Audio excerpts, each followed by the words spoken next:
It is the pavement on which the American road experience shifts into high gear. Our romance with the automobile gets its kicks from Route 66 in this week's History Through the Lens.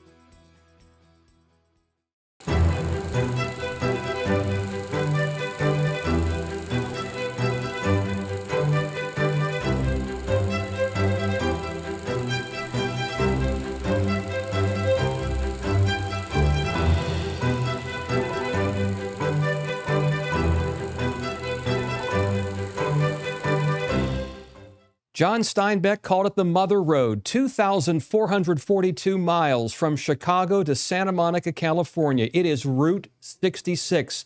You heard of it. You've seen it in numerous movies. Television programs have been made about this. I remember the 1960s show, a little before my time, but it was a great show nonetheless.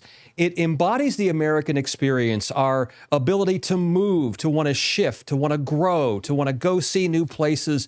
And it comes with the romance of the automobile that happened in the 20th century. I'm Tom Schaad. This is History Through the Lens, and we're looking at the great Route 66.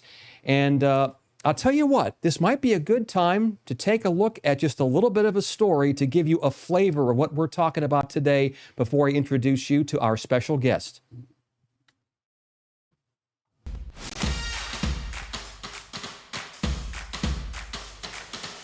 All right, Tom Schaad. Yep.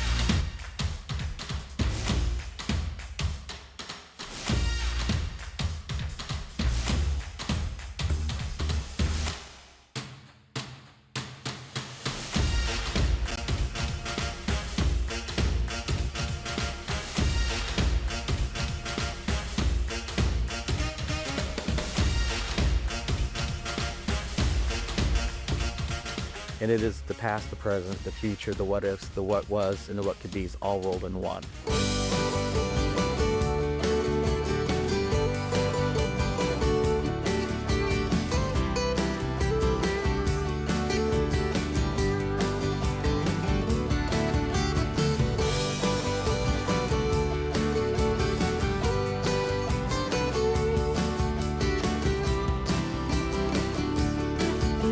It wasn't until we got here, until we understood the Blue Swallow Motel and its history.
Let's go!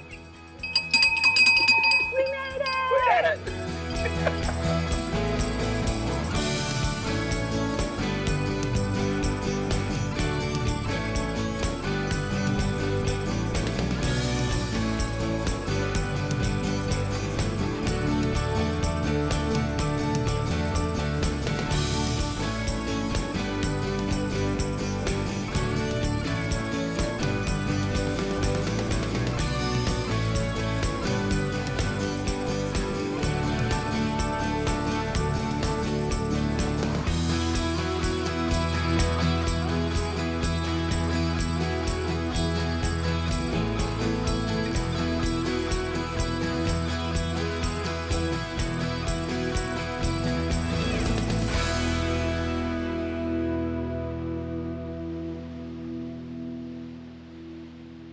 Route 66, it embodies American restlessness. Can I say that?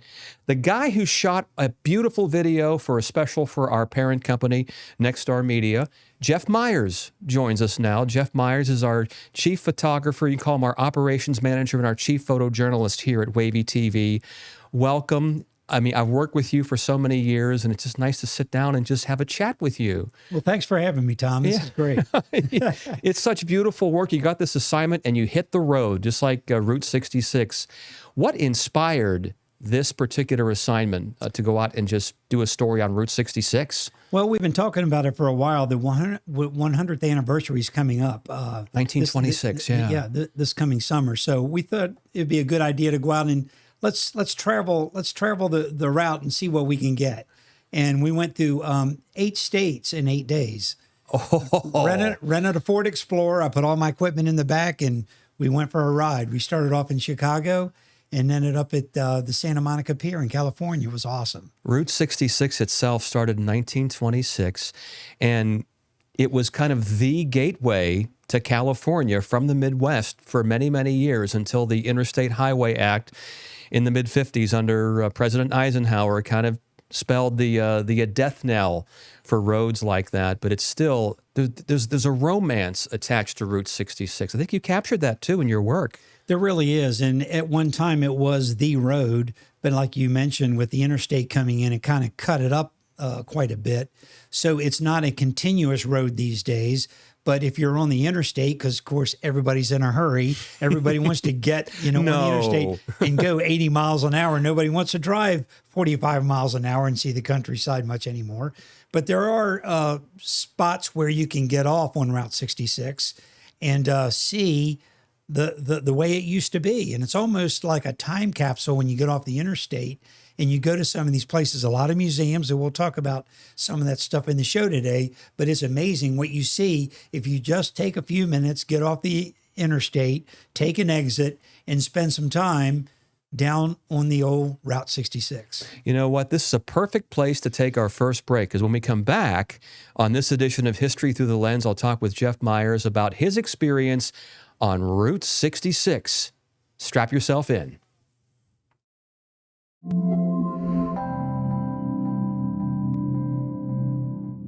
John Steinbeck once said of Route 66, he said, is the path of a people in flight, refugees from dust and a shrinking land, from the thunder of tractors and shrinking ownership, from the desert's slow northward invasion, from the twisting winds that howl up out of Texas, from the floods that bring no riches to the land and steal what little richness is there. From all of these, the people are in flight. They come into 66 from the tributary side roads, from the wagon tracks and rutted country roads. 66 is the mother road, the road of flight. From the grapes of wrath. Wow, that sums up Route 66. Jeff Myers here, our guest on History Through the Lens. What was your experience shooting these stories out there from the great American West, from Chicago to Santa Monica?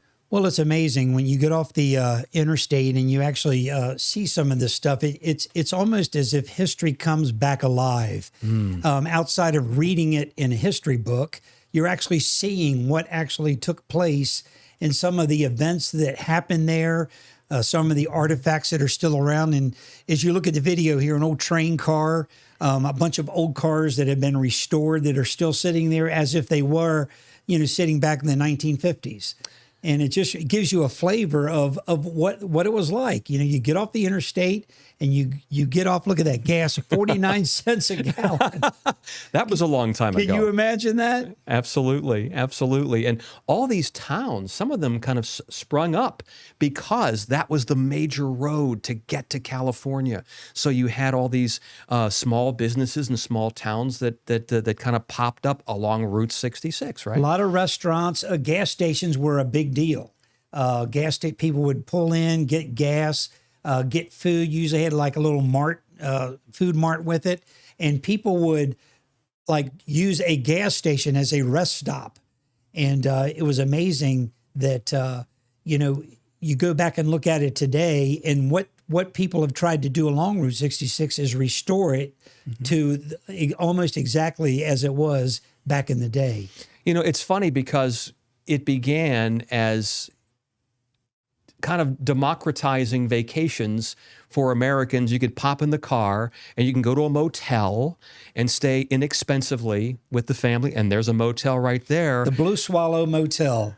Guy renovated it. He stayed there one time and said this would be a great stop for folks who decide to do Route 66.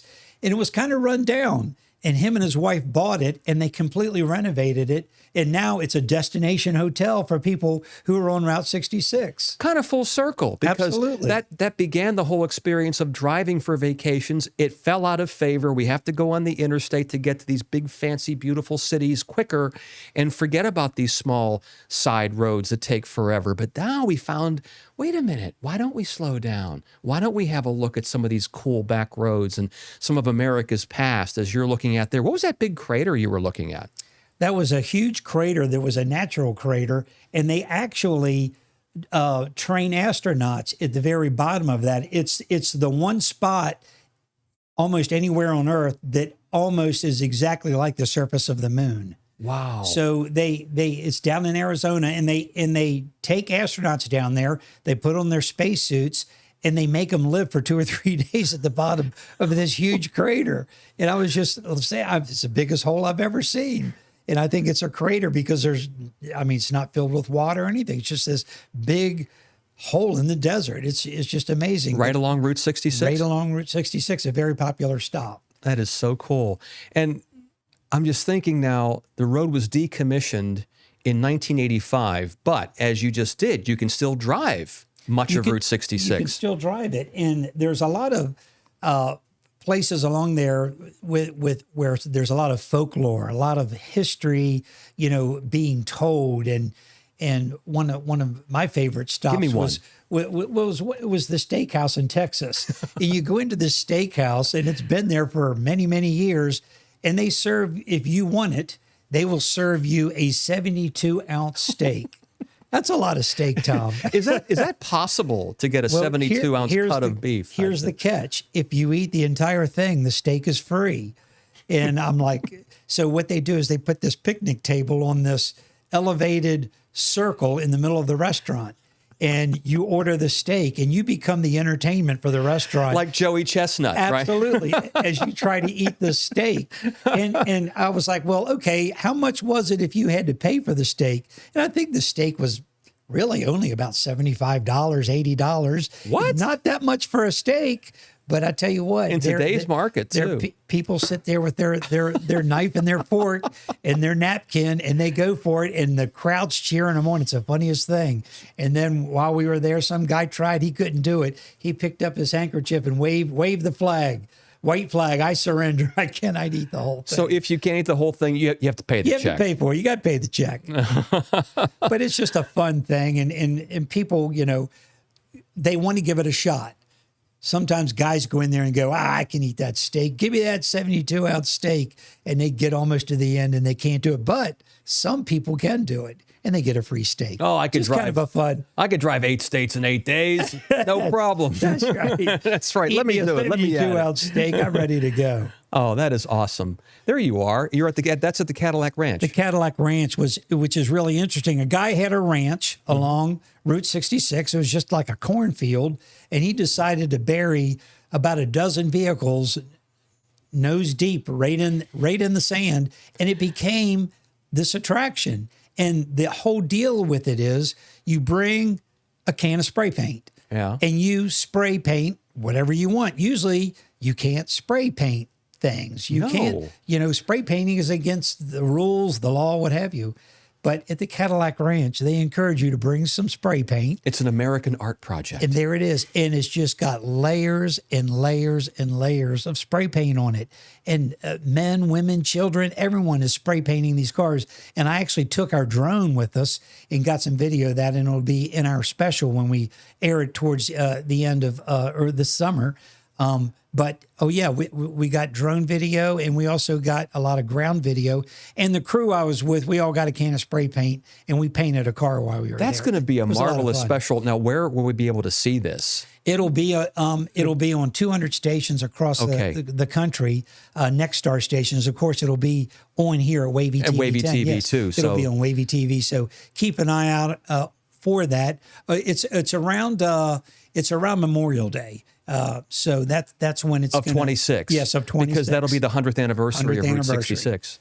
That is so cool. We have so many great anniversaries coming up, and Route 66 is definitely, one of those representations of how we, again, the restlessness, but also kind of a kitschiness, if you will. Like there's that wonderful American obsession with the odd and the strange and just fun. It embodies that, doesn't it? And it really does. And there's a lot of modern day stuff that's still going on along Route 66, like the St. Louis Arch. That's part of it. And I had heard of the Arch my entire life, never really seen it. Went to see the Arch. Did you know you can actually go up in the Arch? I didn't know that. So we got in up to the top. To the top. We got in this little car, three of us. It was kind of little rickety. We were like going to the Eiffel Tower. Yeah, right? we were. We were going up the side. I'm like, well, what's going to be at the end of this? We got to the top. The doors opened. We went out, and there's this view that is unbelievable from the top of the St. Louis Arch. So there's stuff like that, and it's just like I said.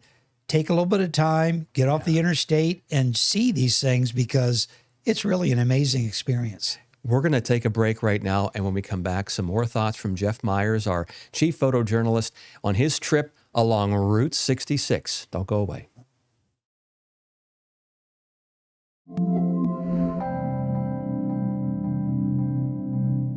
Welcome back. We're actually 5 or 6 months away from, well, maybe a little longer than that, from the 100th anniversary of Route 66. And that's why Nexstar Media is doing a great television special on this. And the man who shot most of it, Jeff Myers, our operations manager and chief photojournalist here at WAVY TV, joining me for this special edition of History Through the Lens. And speaking of history through the lens, you're going to share another story of Route 66 and what you found. It literally is history through the lens. Well, Tom, like I said, so many stories. We were driving through Kansas, and we were at the Galena Mining and Historical Museum, and it's all about the history of mining. Wow. And so if we could bring up that picture, there's a very interesting picture of a camera here. Uh-huh. And I said, I was walking through, and the lady there is in costume, and of course, I saw the camera and I was drawn right to it because I'm a photographer. Mm-hmm. And I said, fine one at that. Well, thank you. Mm-hmm. And I said, well, what's up with this camera? She said, this is a very, very interesting story. And the story goes something like this, and I'll keep it brief. But this camera was found in an attic. And it was, this woman was cleaning out her attic and she found this camera. It was her dad's. Mm. And she was an older woman, and she was like, well, I found a camera. So she took it someplace. And lo and behold, there was film in it. Oh. And so they called her back and said, there's film in this camera. She says, well, it might be some family pictures. Maybe I want that film. Is there any way to get that film developed? So they took it to a specialist. They got the film out. They developed the film. And lo and behold, they were pictures of World War II, the bombing of Pearl Harbor. And her father was at the bombing of Pearl Harbor, apparently had this camera, pulled it out and started shooting pictures. And you can see there in that little book there, it's the original spot news of the bombing of Pearl Harbor. And think about that. He had the wherewithal not to run like most people probably would during a bombing, which would make sense, just turn around and run. Of survival. He turned around and started taking pictures, and he caught history through the lens right there in real time. And, it's going to be part of the special that we do. I sure hope it will be. See that blue book there? Yeah. There's about 30 pictures in there that show what was happening in real time at the bombing of Pearl Harbor. Oh, I would love to see those pictures because he was in the middle of it. He wasn't from a distance. He wasn't going on assignment. He was in the middle as it was happening with his own little camera. He must in have 1941. He must have been right there on the piers. He had to have been. Yeah. He's got people running. He's got the ships on fire. You can see that big plume of smoke there to the right. Now, how many stills do you have of this now? So you're still putting this together. So Still putting it together. Oh, yeah. I can't wait Still to see putting that. it together. That's going to be now. That's a tease, as we call in the business, and it's definitely worth looking at because never before seen photographs. It's just there in the museum. It was developed for this special, and Yes. because you're on Route 66. How ironic is that? We keep finding undiscovered history along one of the oldest, roads in America. I don't want to say oldest roads, but oldest automobile Sure. roads for automobiles in America. The Mother Road. And when you're going through these museums, just like the camera, everything has a story. And, you could sit there, the stagecoach, it's got a story. The old, Model T Ford, it's got a story. And they have a story behind all of these things. And it just goes back to where you just need a little bit of time to go through, have a conversation about the artifacts that are in there. And it really gives you a glimpse of the Americana and the way things used to be back in the day. And what you learned from a road trip. Oh, it's amazing. We have some other video you want to show us? Some of these. Now, this is some of the museums. This is some of the museum in Kansas. This is where the camera was. And this is the Miners Museum. And there's a whole museum just dedicated to miners. And they got in that little bucket you saw there. 2 or 3 men would get in that bucket and go down in a mining shaft. Mm-hmm. They would work all day, get back in the bucket, and they would pull them back to the top. There weren't any elevators. No. You climbed in a bucket and went to work and got in the bucket, came back out of the ground and went home. Now, this mining museum was probably there before Route 66, right? Or do we know that? No, it's right along Route 66, but they put it strategically right there so you could stop So along the way. you could stop along the way.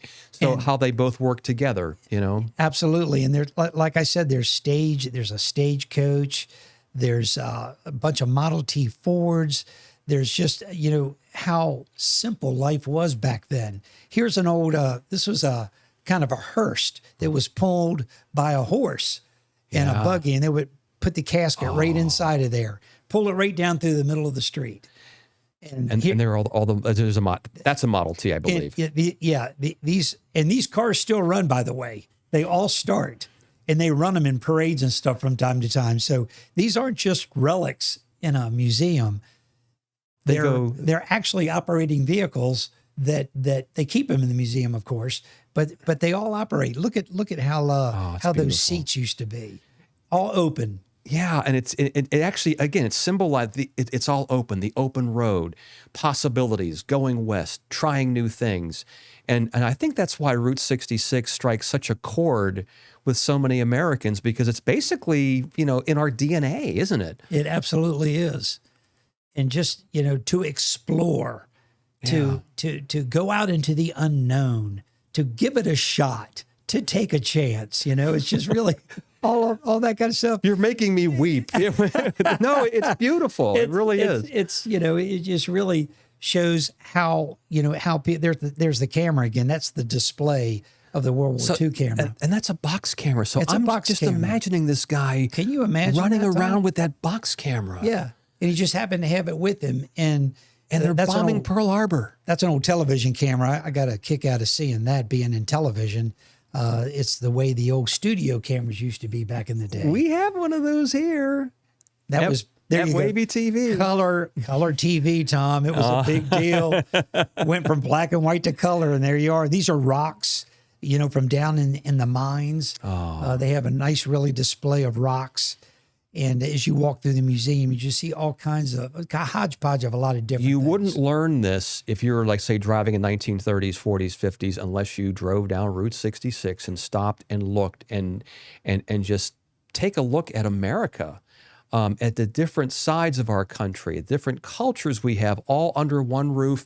And Route 66, the highway, it ties it together, doesn't it? It really does. We're out of time, aren't we? Oh, man, Michael's nodding his head. We're out of time. That was a very fast 25 minutes. A special edition of History Through the Lens, a drive down Route 66. And again, this special being put together by photojournalist Jeff Myers for Nexstar Media Group will be seen on all of our stations around May of 26, right? Correct. Look forward to seeing that. And wow, love seeing Route 66. I want to tell you, remember, we make history every day. Thanks for joining us.